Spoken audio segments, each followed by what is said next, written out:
Chicos, buenas tardes, espero se encuentren muy bien y en su casa todos. Bueno, vamos a platicar hoy sobre un tema. ¿Se acuerdan que les había dicho que les iba a mandar algunos videos sobre los temas que hemos estado revisando? Y bueno, hoy les voy a platicar un poquito sobre los métodos hermenéuticos, que ustedes ya revisaron la presentación, pero bueno, por si les queda alguna duda, que no pase a mayores, ¿sale? Bueno, como habíamos platicado en la clase, sabemos que los métodos hermenéuticos en general se van a referir a la parte de la interpretación. ¿Qué quiere decir esto? Que van a trabajar o van a hacer investigación a través de la interpretación, ya sea de textos, ya sea de personas, de símbolos o de varias condiciones distintas, ¿vale? Esto en general vamos a llamar métodos hermenéuticos. Sin embargo, hay diferentes métodos dentro de estos hermenéuticos, ¿vale? Ellos son, o el principal, digamos, el más trabajado es el método hermenéutico clásico. Este se encarga básicamente de hacer la interpretación, ya sea de textos, ya sea de personas, ya sea de canciones, por ejemplo. Hay investigaciones que se han dedicado a interpretar algunas canciones, por ejemplo. También ya sea de algunos poemas, también se han hecho de textos. Y bueno, este tipo de investigaciones, por ejemplo, se publican en libros o se publican artículos como comentarios del libro, o tal cual en hacer interpretación, ¿vale?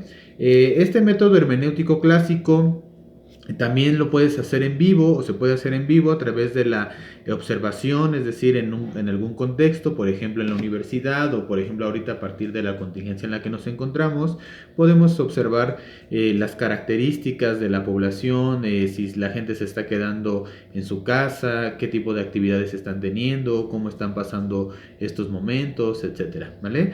Pero también se pueden hacer entrevistas semiestructuradas o estructuradas no tanto, perdón, semiestructuradas o abiertas, en donde son una investigación más profunda o entrevistas a profundidad, en donde se conoce más de la persona, se realizan algunas preguntas sobre un fenómeno en particular y bueno, se va abordando ese tema, ¿vale? Por lo tanto, bueno, estos contenidos, esta información se va a analizar a través de la interpretación, es decir, interpretas, por ejemplo, a las personas, interpretas su comportamiento, interpretas sus gestos, interpretas lo que escriben los autores, interpretas, por ejemplo, en alguna observación si está llorando, si pasa saliva o cosas por el estilo, ¿vale? Son las técnicas en particular. El método hermenéutico, además, es importante que lo sepan, probablemente ahí encontrarán algunas investigaciones que hablan de fenomenología hermenéutica.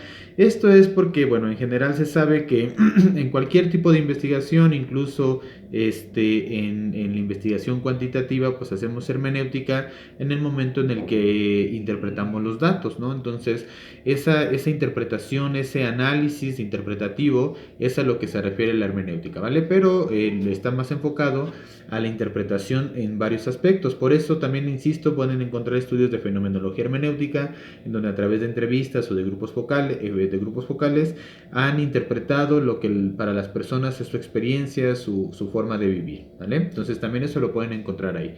Después pasamos a la etnometodología. La etnometodología es un poco parecido a la etnografía, que ya revisaremos más adelante, pero la característica principal de la etnometodología es que realizas estudios o realizas investigaciones a través de la interpretación, y de ahí que sea un método hermenéutico, de situaciones muy particulares. Por ejemplo, puedes hacer etnometodología en los movimientos que hubo hace algunas semanas sobre los movimientos feministas, por ejemplo, o hacer etnometodología, perdón, en algunos grupos donde conviven adultos mayores, en donde identificas el contexto, la cultura, su modo de participación, es decir, es una investigación, es un método de investigación desde la cultura, ¿vale? No es como la etnografía clásica, como que ya revisaremos más adelante, porque esta etnografía clásica se trata de vivir en una comunidad y de estar muy presentes en ese sistema que se está estudiando, ¿vale? La etnometodología no es así. Esto tiene como situaciones muy particulares en donde tú haces ese tipo de interpretación, ¿vale? Posteriormente viene el interaccionismo simbólico. ¿A qué se refiere esto? Son investigaciones que se hacen sobre todo en documentos también, pero también los puedes ver cuando interpretan símbolos o alguna simbología, por ejemplo, los letreros, no sé, podríamos hacer qué tanto desde el interaccionismo simbólico, qué tanto la gente en el metro, por ejemplo, respeta el símbolo de los adultos mayores y reserva específicamente ese espacio para ellos, o en los supermercados, qué tanto se respeta para personas con discapacidad o cosas por el estilo, o cómo a través de los símbolos se puede generar como cierta información, por ejemplo, hacer alguna infografía o algún material para el apoyo de los adultos mayores, ¿vale? Por ejemplo, ahorita podríamos hacer interaccionismo simbólico sobre los métodos de prevención que nos han hecho para el coronavirus, ¿cierto? Es decir, esto de estornudar de cierta manera, de que mantenernos en casa, de estar lavándonos las manos, de tener cuidado especial con las personas mayores. Si esas infografías, esos documentos, esos pósters que de repente nos presentan, realmente están cumpliendo con su cometido, ¿vale?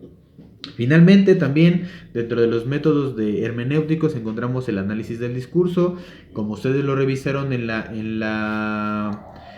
el artículo que les mandé, ahí hicieron hermenéutica porque, bueno, hicieron entrevistas, sí, pero después analizaron ese discurso de los participantes, ¿vale? Entonces, si se dan cuenta, se van haciendo estas combinaciones. Entonces, el análisis del discurso, bueno, como su nombre lo indica, se trata de analizar lo que las personas mencionan, lo que las personas dicen, o los autores de ciertos libros o de ciertas, o por ejemplo el discurso del subsecretario de salud, o el discurso de Trump, por ejemplo, cuando decía lo del virus chino, o el discurso que se ha tenido, por ejemplo, hubo una frase muy importante del subsecretario de salud que la verdad a mí me gustó mucho, que decía: hay que tener el mismo amor y el mismo respeto por nuestros adultos mayores, pero en este momento hay que guardar una distancia con ellos, ¿no? Entonces, esa pequeña frase se puede analizar muy bien en el discurso, porque ¿qué te está diciendo? De antemano te dice que hay que respetar, hay que cuidar, hay que seguir amando a nuestras personas mayores, pero que en este momento, dadas las condiciones en las que nos encontramos, es viable mantener esa distancia por seguridad de ellos y, bueno, también por seguridad de nosotros, ¿vale? Entonces eso es lo que puede hacer también el análisis del discurso, aunque también se pueden hacer, bueno, analizar los grandes discursos, por ejemplo, los de Hitler o los de Martin Luther King, o no sé, o por ejemplo los discursos del presidente en relación al apoyo de los adultos mayores o cosas por el estilo, ¿vale? Entonces de eso se trata este tipo de datos. Pues bueno, como se dan cuenta, la investigación cualitativa, y como lo habíamos revisado en clase, y particularmente en la hermenéutica, es muy bondadosa, es pues muy interesante de realizar. Y bueno, para ustedes en su momento, cuando tengan ya que decidir cómo hacer su trabajo de tesis, pues también pueden considerar empezar o buscar estas formas de métodos, ¿vale?